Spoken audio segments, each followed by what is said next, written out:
Y dice así la palabra del Señor.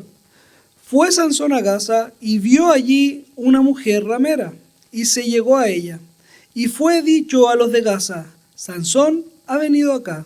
Y lo rodearon y acecharon toda aquella noche a la puerta de la ciudad.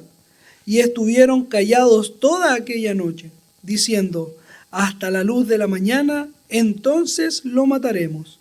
Mas Sansón durmió hasta la medianoche, y a la medianoche se levantó, y tomando las puertas de la ciudad con sus 2 pilares y sus cerrojos, se los echó al hombro, y se fue y la subió a la cumbre del monte que está delante de Hebrón. A modo de recordatorio, para hacernos una ayuda a memoria, tenemos el periodo de los jueces, ya ustedes lo saben, todo lo que es el reloj cíclico, ciclo de Israel, este reloj maldito que hemos hablado anteriormente. Y llegamos a la historia de Sansón, el juez número 13, según el relato de este libro.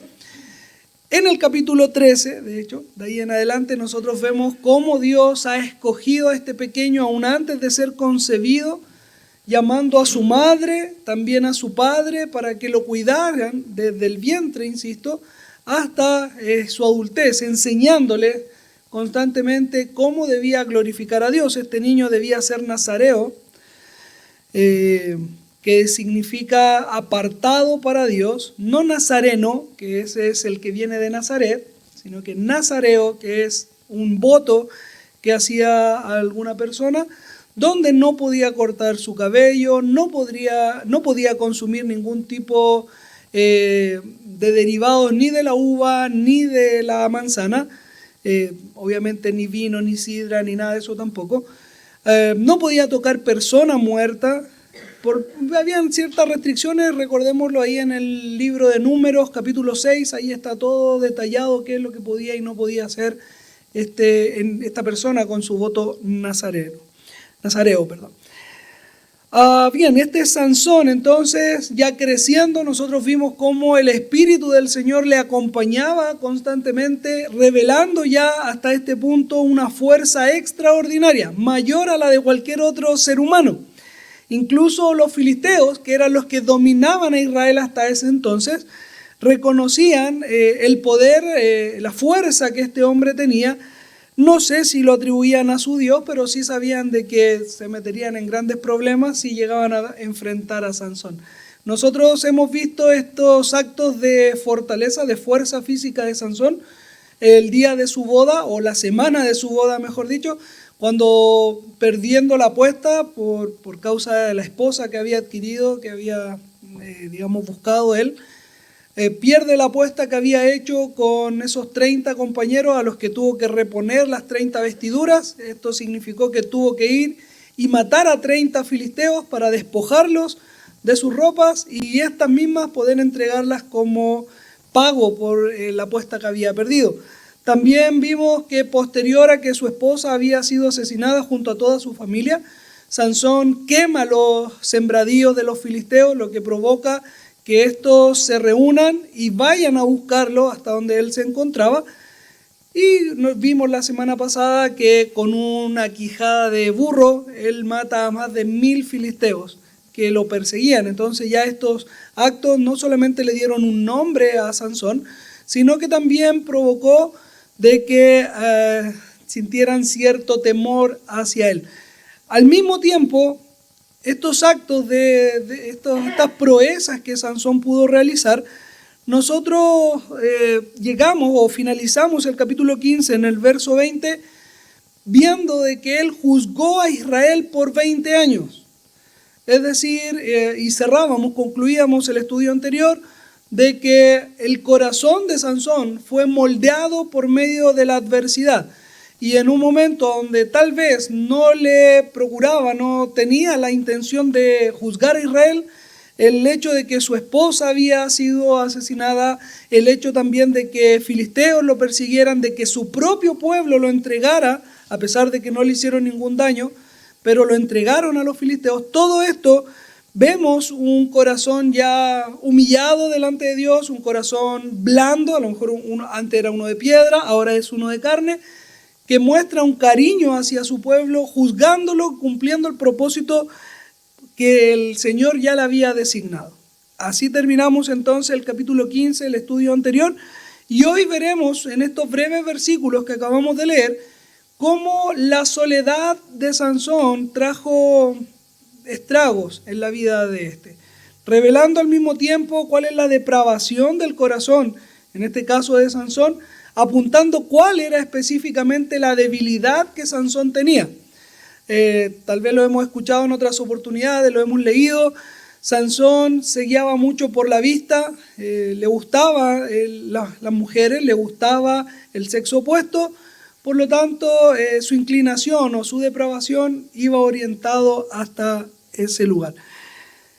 Dicho esto, entonces comenzamos con el verso número 1 del capítulo 16 del libro de los jueces, donde leemos que Sansón fue hasta Gaza. Hemos visto en Timnat, lo hemos visto en regiones de tierras filisteas, pero ahora ya está llegando al extremo oeste o suroeste del mapa en Israel, llegando hasta lo que incluso hoy día es la Franja de Gaza. Lo hemos visto en los mapas ahora que están en esta guerra Israel con Gaza. Hemos visto a lo mejor en algún noticiero dónde está ubicada. Exactamente ahí es donde estaba también en los tiempos bíblicos. Sansón llega entonces hasta este lugar y el relato en el verso 1 de este capítulo 16 nos dice que vio allí a una ramera, y la palabra nuevamente nos reitera el pecado de Salomón. ¿Dónde estaba? En la vista.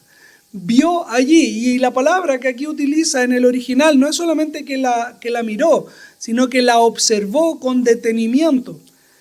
Buscó una mujer que fuese apetecible para sus ojos. Incluso es muy similar a la expresión que él utiliza cuando habla con su padre al decir: quiero que me tomes a esta mujer filistea, a la que fue su esposa en los capítulos anteriores, como mujer. A lo que el padre responde: ¿acaso no hay mujer apta o una buena esposa acá en las mujeres de tus hermanos o entre el pueblo de Israel? Para parafrasear un poquito a Manoah. ¿Acaso no hay una israelita que pueda ser tu esposa? A lo que Sansón responde: esta agradó a mis ojos. Esta tiene un buen parecer, en otras versiones. Lo que Sansón entonces mostró es la dirección en la que apuntaba su pecado. Todo entraba por la vista, incluso el día de hoy, mis queridos, todo entra por la vista. Las marcas, las grandes marcas, las que ofrecen su producto, también lo hacen sabiendo esta tendencia del ser humano de mirar las cosas, anhelar esas cosas, codiciar esas cosas. Entonces ellos explotan este mismo mal del ser humano, como decía anteriormente, para poder vender mucho más. Exactamente es lo mismo que nosotros vemos acá con Sansón. Al mirar a esta mujer, vio a esta ramera. Ahora esto nos debe recordar de inmediato las palabras de nuestro Señor Jesucristo en Mateo 5:28. ¿Qué es lo que dice? Si ustedes codician a una mujer o miran a una mujer de manera inapropiada, ustedes ya pecaron. Es lo que está, estoy parafraseando por supuesto, ustedes lo pueden leer ahí en Mateo 5:28. La miró con detenimiento, él pecó no desde el momento en que se allegó a esta ramera, sino que desde el momento en que codició o quiso ir hasta Gaza para buscarla. Creo yo que iba con una intención clara de poder acostarse con una mujer. Ahora, yo no quiero justificar a Sansón por ningún motivo, pero fueron 20 años que nos terminó contando el capítulo 15, verso 20 años que él juzgó a Israel, y entendemos, por lo menos lo que el relato nos muestra, nos indica, que él estaba solo. No tenía una compañera que pudiese apoyarlo, que pudiese brindarle este apoyo tanto emocional como también sexual hacia Sansón. Y lamentablemente el pecado que a él lo dominaba, que era la vista y era la codicia sexual, pasó la cuenta. Los 20 años que entendemos Sansón vivió en abstinencia provocó que no aguantara más, no soportara y fue hasta un lugar tal vez apartado donde nadie le conociera, entre comillas, es decir, que no fueran los hermanos de su pueblo, que no fueran israelitas, para poder saciar este ímpetu o no quiero llamarle necesidad, pero ustedes entienden, a lo mejor este deseo carnal para saciar o explotar no quiero llamarlo necesidad, pero en algún caso sí lo es, ¿ya? Una necesidad que Sansón tenía. Ahora, si ya bien sabemos de que es un pecado no solamente mirar a una persona, ahora yo no quiero referirme solamente a las mujeres, que los hombres miren a las mujeres, porque esto también es viceversa, también mujeres codiciando a varones, o peor aún, varones codiciando a otros varones, mujeres codiciando a otras mujeres. Todo esto tiene una mezcla, tiene un potencial negativo.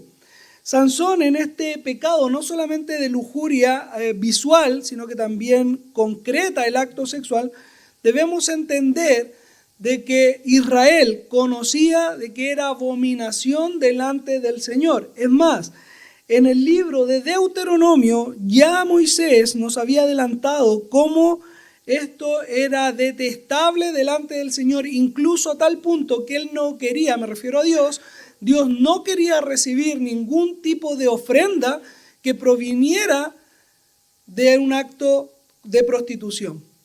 En el libro, les mencionaba, el libro de Deuteronomio, capítulo 23, verso 18, dice lo siguiente: no traerás la paga de una ramera ni el sueldo de un perro a la casa del Señor tu Dios para cualquier ofrenda votiva, porque los dos son abominación para el Señor tu Dios.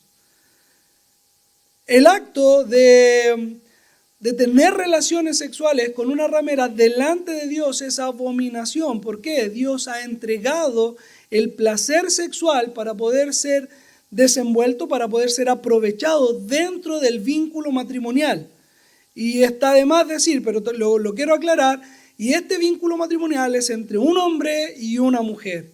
Y el Señor lo ha permitido, lo ha dado, lo ha entregado, lo ha regalado al ser humano para que lo puedan disfrutar. Podemos conversar de esto, no hay problema, pero está dentro de los parámetros que el Señor ha establecido. Es un regalo que Dios ha entregado al matrimonio, al hombre y a la mujer, para ser disfrutado en plenitud, pero bajo el orden que Él ha establecido. Si queremos ser incluso más, poder traerlo, contextualizarlo un poquito más a nuestros días, podemos ir hasta la primera carta a los Corintios, capítulo 6, verso 15, donde el apóstol Pablo lo aclara mucho mejor, qué es lo que significa cuando una persona se echa con una ramera, con una prostituta, ensuciando, empañando, contaminando así la santidad que Dios ha traído a nuestra vida. Dice el texto en 1 Corintios: ¿no sabéis que vuestros cuerpos son miembros de Cristo? Quitaré pues los miembros de Cristo y los haré miembros de una ramera. De ningún modo. ¿O no sabéis que el que se une con una ramera es un cuerpo con ella? Porque dice: los dos serán solo una carne. Pero el que se une al Señor, un espíritu es con él. Huid de la fornicación. Cualquier otro pecado que el hombre cometa está fuera del cuerpo, mas el que fornica contra su propio cuerpo peca. ¿O ignoráis que vuestro cuerpo es templo del Espíritu Santo, el cual está en vosotros, el cual tenéis de Dios, y que no sois vuestros? Porque habéis sido comprado por precio. Glorificad pues a Dios en vuestros cuerpos, en vuestro espíritu, los cuales son de Dios. Qué fuerte es la expresión que el apóstol Pablo utiliza acá para referirse a nuestras vidas, a nuestra intimidad. Pablo nos está hablando, nos está ilustrando cómo Dios ve el acto sexual. Y en este caso nos dice: si ustedes se echan con alguna ramera, lo que están haciendo es vincularse a tal punto que contaminan no solamente su cuerpo, sino que sus pensamientos. Contaminan todo su ser. Cuando ustedes pecan, pecan al exterior. Pero cuando exclusivamente en el acto sexual ustedes están pecando, están contaminando sus propias vidas y están contaminando el cuerpo de Cristo. Están ensuciando algo tan puro, algo tan hermoso que el Señor ha entregado. Ahora, la depravación que Sansón está mostrando, esta dirección que está tomando la vida de Sansón, puede haber sido evitada. En la primera carta a los Corintios, en el capítulo 7, verso número 5, y posteriormente en el verso 9, dice lo siguiente. Verso 5, capítulo 7, primera a los Corintios. No os privéis el uno del otro, excepto de común acuerdo y por cierto tiempo, para dedicaros a la oración. Volved después a juntaros a fin de que Satanás no os tiente por causa de vuestra falta de dominio propio. Verso 9. Pero si no tienen don de continencia, cásense, pues mejor es casarse que estar quemándose. Es decir, el Señor cuando enseña, cuando el Señor habla acerca de la unión matrimonial, tiene o conlleva esta unión a la satisfacción sexual dentro del matrimonio. Cuando dentro de este matrimonio no se está cumpliendo este propósito, una de las dos partes va a fallar. Está siendo arrastrado no por la otra persona, sino que por sus propios deleites, arrastrados a estos placeres carnales, o como decíamos anteriormente, una necesidad, que no queríamos decirle, yo no quería decirle necesidad propiamente, pero dentro de todo sí está como una necesidad biológica, que puede ser gobernada por el Espíritu Santo, pero el Señor dice que hay quienes Él ha dotado de un don de continencia. Hay personas a las cuales Él ha permitido no tener esta necesidad. Por eso yo no la quería llamar así, porque puede ser evitada por medio de la obra de Dios. Pero al mismo tiempo la Escritura nos dice que no todos lo tienen. No todos tienen el don de continencia. Pablo lo tenía exactamente. Cuando él habla acerca de esto, él habla de que él lo tiene. Y aparentemente entendemos de que él ya no estaba casado hasta este punto, o no tenía esposa. Pero no todos tienen este don. Y es más, mis queridos, y esto es importante, no todos tienen que tenerlo. Lamentablemente en la Iglesia Católica Romana es casi un requisito, aunque ellos dicen que no, sí lo es, para ciertas agrupaciones como los curas, como las monjas, que tienen que abstenerse del apetito sexual, de la práctica sexual, aún dentro del matrimonio. Y esto ha llevado a una degeneración dentro de estas instituciones. Y estamos viendo que la Escritura nunca lo ha prohibido, de hecho todo lo contrario, dice la palabra de Dios, si no tiene este don, no lo haga. Porque Satanás podría tentarlo por causa de su propia concupiscencia, por falta del dominio propio. Si está casado, no es necesario que usted se abstenga de la actividad sexual dentro de su matrimonio. De hecho, Pablo está diciendo acá en esta primera carta que es al revés, no lo haga, practíquelo. Y si en algún momento ustedes de común acuerdo llegasen a tomar esta decisión, bien, pero que no sea por demasiado tiempo. Y otra vez insistimos, porque no es la voluntad de Dios que dentro del matrimonio exista esta abstinencia. ¿Por qué? Porque va a revelar la concupiscencia del ser humano y apuntar a dónde está nuestra depravación. Debemos cuidarnos. Sansón lamentablemente, y por lo que entendemos acá, estuvo 20 años juzgando a Israel, liderando a Israel, ocupado de la actividad, digámosle incluso trayéndola a nuestros días, la actividad eclesiástica. Estaba velando por el pueblo de Dios. Y a lo mejor este velar por el pueblo de Dios nubló un poquito su perspectiva, que no se enfocó y no vio la necesidad que él tenía, pero lamentablemente su pecado afloró, su falta de dominio se reveló nuevamente. ¿Y qué provocó? Que él fuera hasta Gaza y viera qué cosa, a una mujer ramera y se acostó con ella. Ahora, este pecado nosotros lo podemos ver, incluso años atrás se veía o se entendía de que era casi natural en los hombres. Pero esto no es solamente de hombres, mis queridos. Esto es de hombres y mujeres. Y a lo mejor en nuestros días se ve un poco más porque ya no existe esta vergüenza de lo que vayan a decir de mí. Y las mujeres lo expresan con mayor libertad, con más naturalidad. Pero esto no significa un progreso. Lo que está mostrando es que en el corazón del ser humano, aunque esté muy oculto, existe este pecado. Por algo el Señor dijo, no se abstengan porque está latente en vuestros cuerpos, en sus mentes, en sus pensamientos. Por eso tienen que cuidarse no solo de no mirar, sino que si el Señor ha otorgado una pareja con la cual ustedes puedan saciar esta necesidad, nuevamente le vamos a decir, si ustedes pueden satisfacerla, háganlo. No hay una restricción. Obviamente en los parámetros que estamos hablando, con un hombre, entre un hombre y una mujer en el vínculo matrimonial. Allí es donde el Señor lo ha establecido y ha dado esta ordenanza. Nosotros en la Biblia encontramos ejemplos no solo de Sansón, que pecaron de esta forma. Si ustedes van al libro de Génesis, en el principio, capítulo 38, se van a encontrar con la historia de Judá. ¿Saben quién es Judá? Hijo de Jacob. Pero ¿saben qué es lo relevante de Judá? El león de la tribu de Judá. ¿Quién es?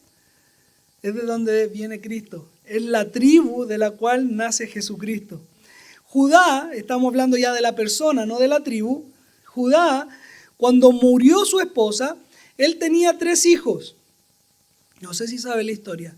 El primero muere y luego, según la costumbre, el segundo debía tomar a la esposa de su hermano mayor que murió para poder darle descendencia y que el nombre de ese hijo mayor que murió pudiese seguir adelante. Lamentablemente el segundo hijo no quiso darle descendencia a su hermano mayor ya fallecido y muere también este segundo hijo de Judá.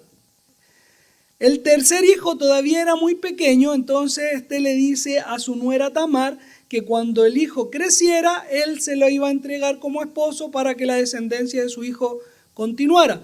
A lo que Judá tuvo temor de que este hijo pudiese morir también, igual que los 2 anteriores, y no lo hizo, no entregó a ese hijo ya cumpliendo la mayoría de edad. A lo que Tamar, queriendo ser madre, se disfrazó de ramera y fue hasta la ciudad, se puso a la puerta de ella y Judá también la contrató sus servicios para poder acostarse con ella y posteriormente ella quedó embarazada de su suegro. ¿Qué es lo que estoy apuntando? Es que Judá mostró también este mismo pecado de ir y contratar a una ramera. Él no sabía que era su nuera. Él no sabía que ésta estaba buscando quedar embarazada. Él estaba contratando los servicios de una prostituta. Eso es lo que estaba haciendo Judá. Y después nosotros nos encontramos de que este es el linaje o la tribu de donde nace nuestro Señor Jesucristo. Hombres pecadores mostrando este ímpetu, esta necesidad sexual que no ha sido satisfecha. Por lo tanto debemos cuidarnos. Lo vemos posteriormente no propio como una ramera, pero sí en el pecado sexual nuevamente en la vida de David. Cuando con Betsabé, la ve, la codicia aún estando ella casada. ¿Y de qué vamos a hablar después de Salomón? Con todas sus mujeres, con todas sus concubinas, haciendo un total de más de 1000 entre ellas. Entonces el pecado sexual está latente, mis queridos, está presente en la vida del ser humano y la Biblia nos llama a tener un cuidado al respecto. Un cuidado a que si está usted soltero o soltera, poder abrazarse al Espíritu Santo de Dios para que éste domine estas concupiscencias de la carne. Por eso Pablo cuando dice, cuando ustedes están con otra, están haciendo partícipe a su cuerpo de alguien que es extraño a su propio ser. Su esposa, su esposo es aquel con el cual ustedes se han vinculado de tal forma de que se han convertido en una sola carne. Cuando ustedes traen a su matrimonio a un tercero, a un cuarto, a un quinto, lo que están haciendo es prostituir su propio matrimonio, a pesar de que no haya una transacción económica de por medio. Puede ser un amante, puede ser lo que sea, una pareja que estén manteniendo este tipo de relaciones fuera del matrimonio. También está, digamos, no es penalizado, pero sí está dentro de la ley del Señor. De hecho, cuando Pablo le habla a Timoteo con respecto a los obispos, les dice marido de una sola mujer. Porque es algo que se daba en el contexto bíblico, pero no era algo que a Dios le agradaba. La poligamia no es algo que Dios haya permitido ni le agrade. Cosa aparte o distinta es que el ser humano lo haya hecho de todas formas, pero no es algo que Dios permita. O sea, la Biblia muestra violaciones, pero eso no quiere decir que Dios apruebe la violación. Dios la detesta, la aborrece. De hecho, incluso al imputado es condenado a muerte que ha tenido, digamos, un abuso hacia una persona. Entonces, no es algo que Dios apruebe porque está en la Biblia. No porque está especificado en la Biblia quiere decir que Dios lo aplauda.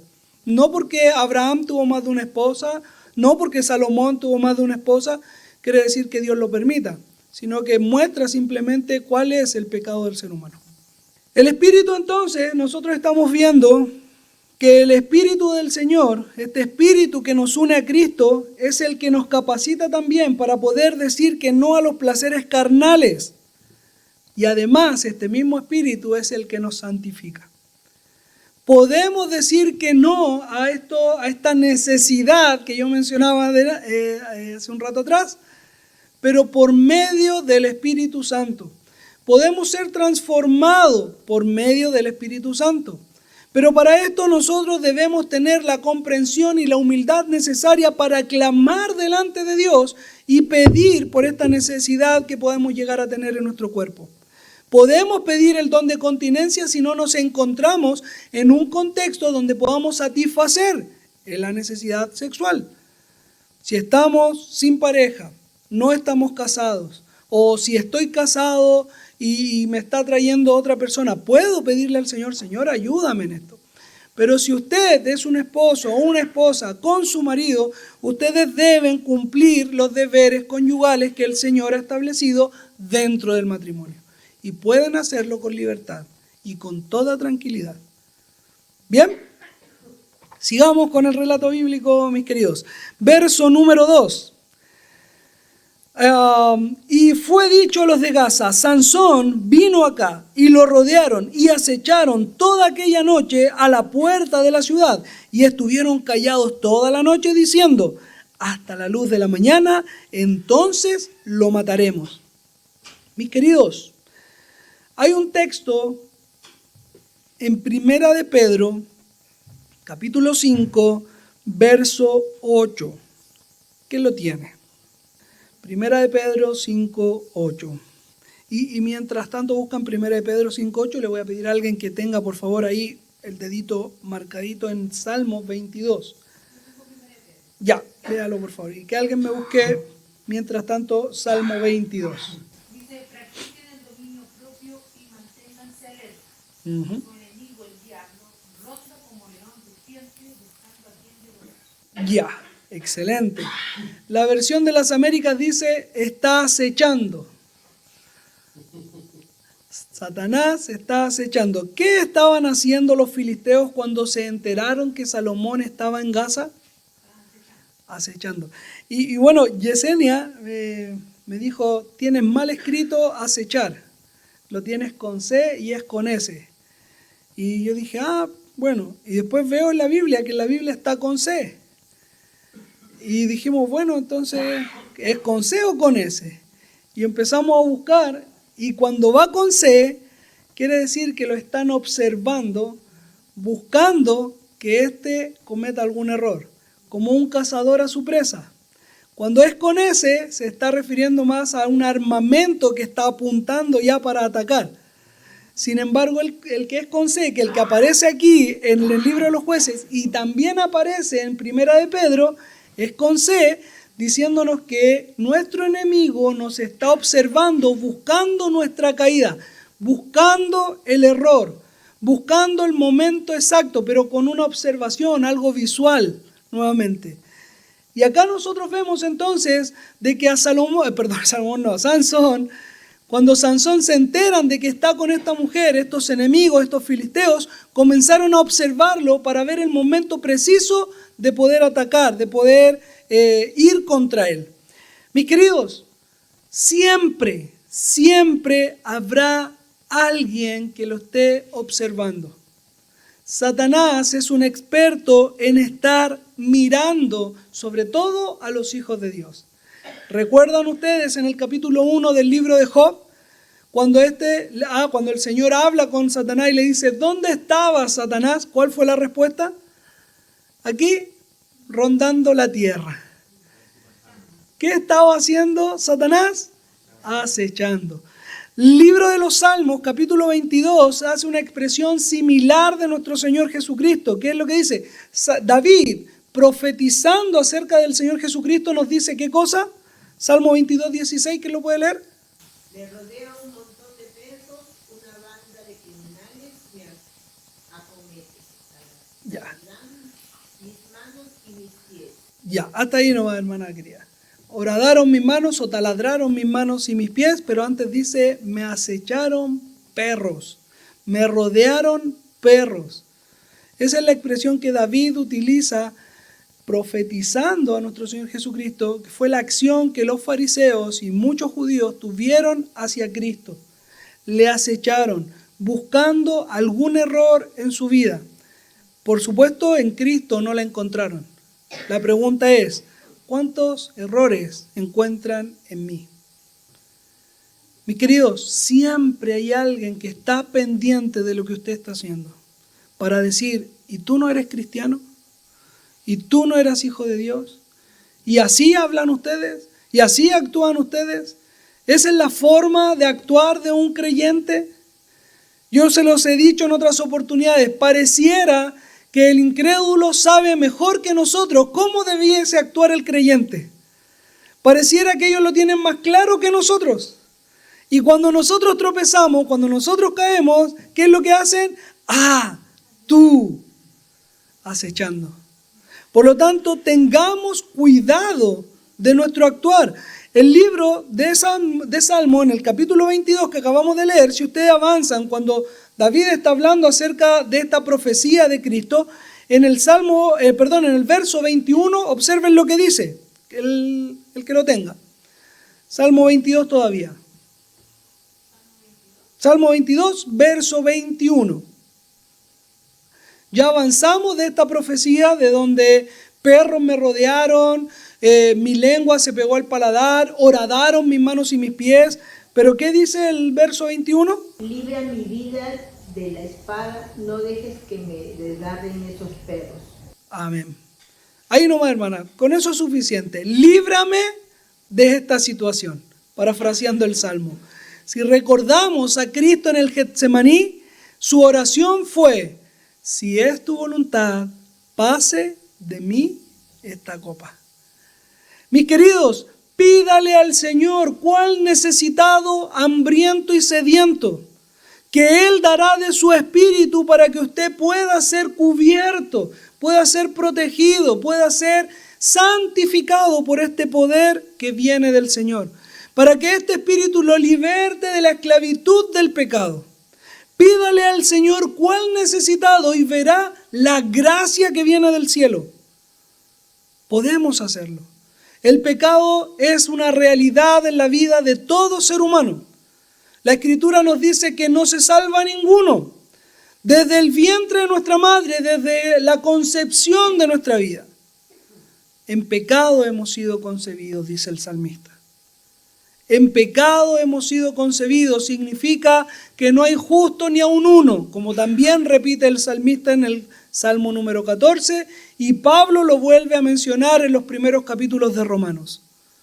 No hay justo ni aun uno, no hay quien entienda, no hay quien busque a Dios. El pecado es real, mis queridos. El pecado ofende a Dios. El pecado nos aparta de Dios, por cuanto todos pecaron, están separados, destituidos, dice la versión Reina Valera, de la gloria de Dios. El pecado nos separa de nuestro Señor. Pero el que clama delante del Padre con humildad, con sencillez de corazón, alcanza misericordia, alcanza el perdón de sus pecados. Pídale al Señor que lo cuide, que lo guarde, que lo proteja, que lo santifique. ¿Y ustedes creen que un Padre misericordioso negará una petición tan santa como esa? ¿Negará acaso el Padre la gracia de su Hijo, la salvación por medio de Jesucristo a quien se la pida? Por eso el Señor Jesús, allí en Mateo 5, en el Sermón del Monte, nos dice: bienaventurados los humildes de corazón.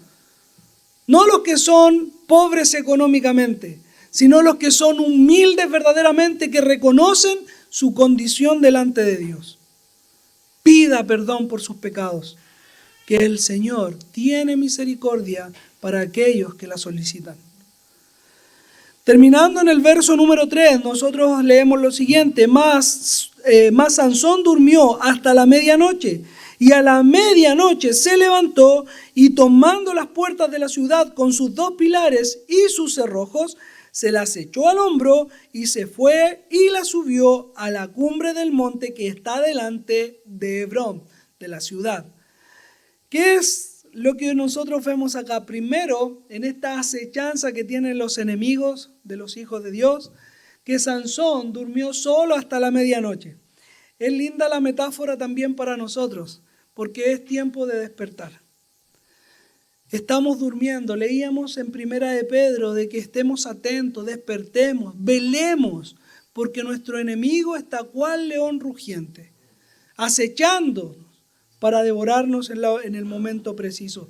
Por lo tanto, tengamos la atención necesaria, o leamos como dice Pablo en Romanos capítulo 13, verso 11. ¿Quién lo puede leer, por favor? Romanos 13, 11. Y esto, conociendo el tiempo, es de la hora de levantarnos del sueño, porque ahora está más cerca de nosotros nuestra salvación que cuando creímos. ¿Es tiempo de qué? Decía Pablo, allá en Romanos 13. El sueño. Levantarnos del sueño. Es lo que hizo Sansón. Él podría haberse quedado hasta la mañana durmiendo ahí. Sin embargo, a medianoche, creo yo, no lo dice el texto, pero yo creo que el mismo Señor despertó a ese hombre para que pudiese salir de ese lugar, pero es un llamado de atención para nosotros. Si lo unimos con Primera de Pedro 5:8, es: velad, despierten, es hora de abrir los ojos, dejemos de estar aletargados, sino que estemos atentos a lo que está ocurriendo a nuestro alrededor, porque el pecado está al acecho, está tocando nuestra puerta. Y lamentablemente el creyente le abre esta puerta y le permite entrar con todo. Sin embargo, Sansón nos muestra que a esta medianoche, despertado para poder salvar su vida, nos da un ejemplo también a nosotros para que no mantengamos ese sueño, sino para que nuestros ojos estén abiertos, para que nuestros sentidos estén alerta, pendientes de lo que está pasando a nuestro alrededor. Es entonces esta metáfora para nuestras propias vidas, para ya no seguir en el mismo estado en que nos encontramos. Algunos están en distintos pecados. Acá nos hace menciones al pecado sexual, es verdad, pero hay distintas formas de pecar delante de Dios. El pecado está presente en nuestra vida. Las conversaciones inapropiadas también afectan nuestra vida de santidad. Las miradas que no corresponden, las personas con las que me relaciono, empañan, ensucian esta santidad a la que hemos sido llamados. Por lo tanto, clamemos delante de Dios por este Espíritu que liberta y santifica.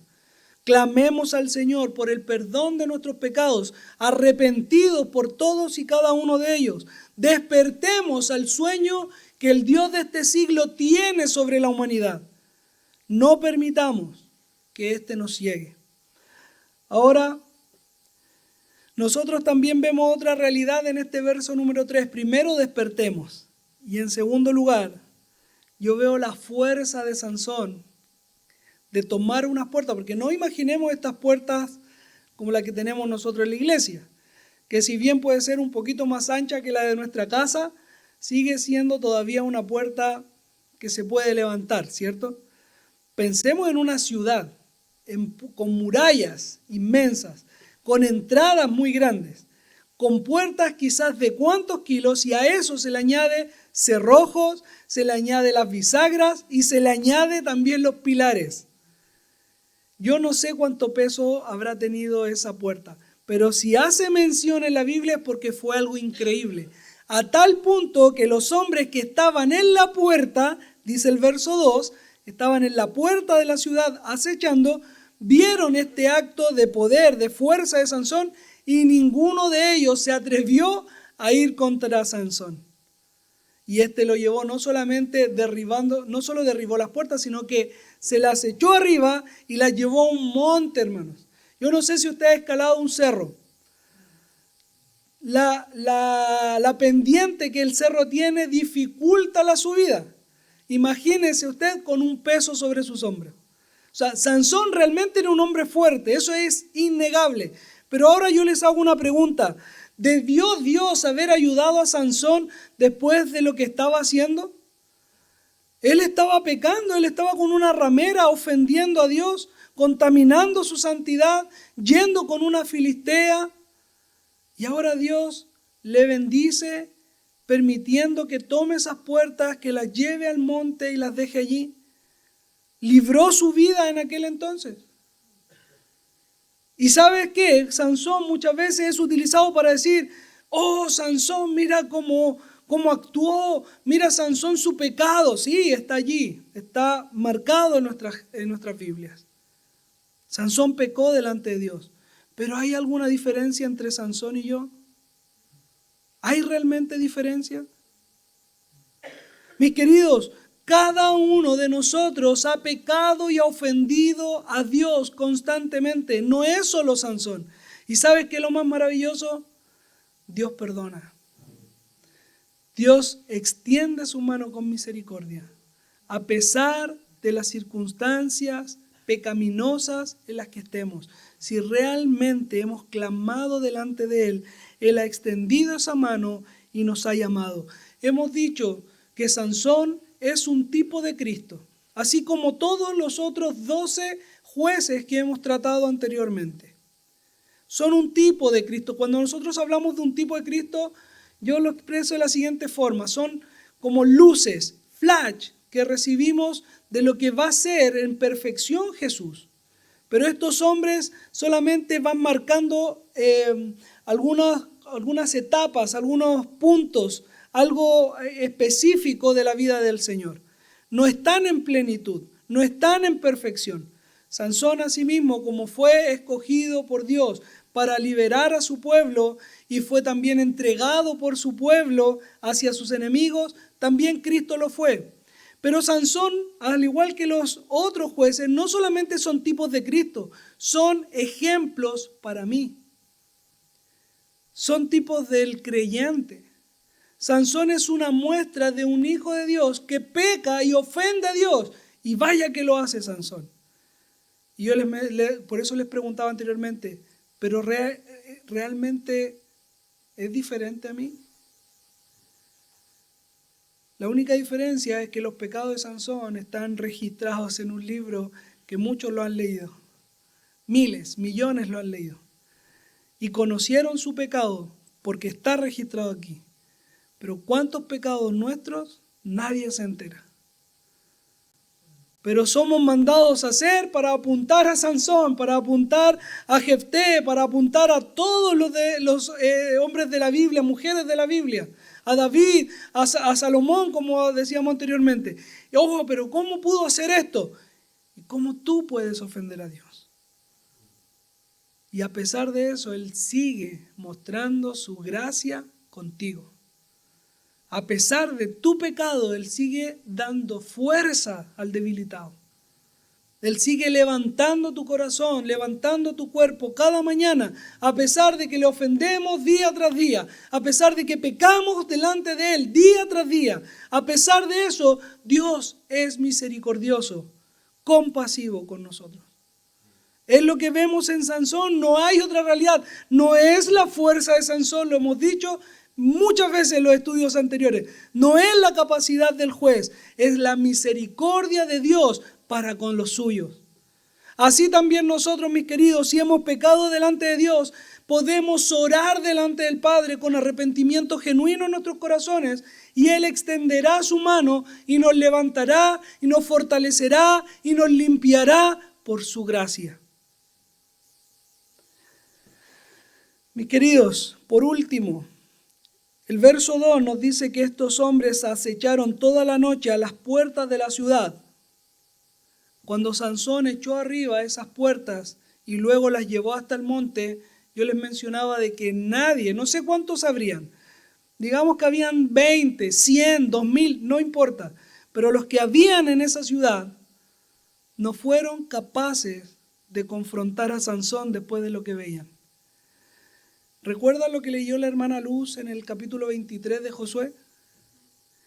Josué, siendo ya viejo, es decir, cuando ya está acabando su vida, yo lo he dicho en otras predicaciones, cuando usted quiere decir algo importante, lo reitera y lo deja para el final, para que quede lo último que uno dice, ¿cierto? Cuando Josué está hablando al pueblo y haciendo casi su último discurso, él quiere decir lo más importante, lo más relevante que el pueblo debe recordar. ¿Y qué parte diciendo Josué? Recuerden de que Dios ha entregado en sus manos a sus enemigos. Dios ha peleado por ustedes. Y si Dios es por nosotros, como dice el apóstol Pablo en el libro de los Romanos, la carta a los Romanos, ¿quién contra nosotros? ¿Quién puede enfrentar al Hijo de Dios cuando estamos caminando en las sendas que Dios ha trazado para nosotros? Cuando el Espíritu de Dios está velando por nuestra vida, por nuestra integridad, cuando el Espíritu de Dios nos está fortaleciendo, pueden haber millares que están acechándonos, que tienen sus ojos puestos sobre nosotros. Pero ¿alguien puede atentar contra el Hijo del Señor? ¿Alguien puede ir en contra del Hijo de Dios? ¿Quién puede enfrentar a un verdadero siervo de Dios? Amados, para finalizar tengo 7 puntos, que quiero compartir con ustedes para repasar lo que hemos visto. En primer lugar, los sentidos que Dios nos ha entregado son para glorificarle a Él y no para saciar nuestra carne. Me refiero específicamente en el caso de Sansón, sus ojos, pero en el caso nuestro puede ser nuestra boca, puede ser nuestros oídos, pueden ser nuestras manos. Mis queridos, los sentidos fueron creados para la gloria de Dios y no para la satisfacción personal. En segundo lugar, debemos buscar la santidad que honre a Dios y podemos pedirla. Debemos anhelarla con clamor, con súplica. Podemos buscar esa santidad, debemos buscarla, pero buscando también obviamente lo que glorifica a nuestro Señor. En tercer lugar, muchos están atentos a lo que hacemos. Por lo tanto, actuemos como hijos de Dios. Están acechando, hermanos. Quieren apuntar con el dedo a los hijos de Dios. Por lo tanto, actúe como un verdadero hijo de Dios. En cuarto lugar, es tiempo de velar. Estar atentos, despiertos, mirando constantemente a Cristo. En quinto lugar, las vivencias de Sansón son un ejemplo para nosotros. Y esto lo deja establecido el apóstol Pablo en 1 Corintios capítulo 10, verso 11, cuando nos dice: estas cosas le sucedieron como ejemplo y fueron escritas como enseñanza para nosotros, para quienes ha llegado el fin de los siglos. Cuando leemos todo el Antiguo Testamento, no es, hermano, no es para apuntar a esos siervos y decir cómo fueron capaces, sino que para utilizarlos como ejemplo en mi propia vida, para que yo no cometa los mismos errores que estos hombres y mujeres cometieron. Y si yo llegase a cometer un pecado similar o el mismo que ellos, saber de que puedo encontrar misericordia de parte de Dios si me arrepiento de mis pecados. Son un ejemplo para nosotros. En sexto lugar, la fe es la que permite recibir de Dios la gracia de ser fortalecidos aún en medio de la debilidad. ¿Saben lo que dice Hebreos capítulo 11, 34? ¿Quién lo puede leer, por favor? Mientras lo buscan, el contexto. Hebreos capítulo 11 está hablando de los héroes de la fe. Y menciona a hombres como Abraham. Menciona a hombres como Jefté. Y menciona a hombres como Gedeón también. Y menciona a hombres como Sansón. O como Daniel también, cuando habla y dice taparon boca de leones, que es algo también que hizo Sansón. Pero en el capítulo 11, verso 34, a mí me llamó la atención la expresión que dice: por fe sacaron fuerza de debilidad. Hebreos 11, 34. La fe es la que permite ser fuertes en medio de la debilidad. Cuando Sansón pecó contra Dios, fue débil delante de Dios, sacó fuerza en medio de esa debilidad, no por su capacidad, sino por la fe en Dios. Él confiaba que Dios podía libertarlo de esas circunstancias difíciles. Y por último, mis queridos, si Dios es por nosotros, ¿quién es contra nosotros? ¿Quién puede atentar contra la iglesia del Señor? Nadie. Nadie. Que el Señor les bendiga, mis queridos hermanos.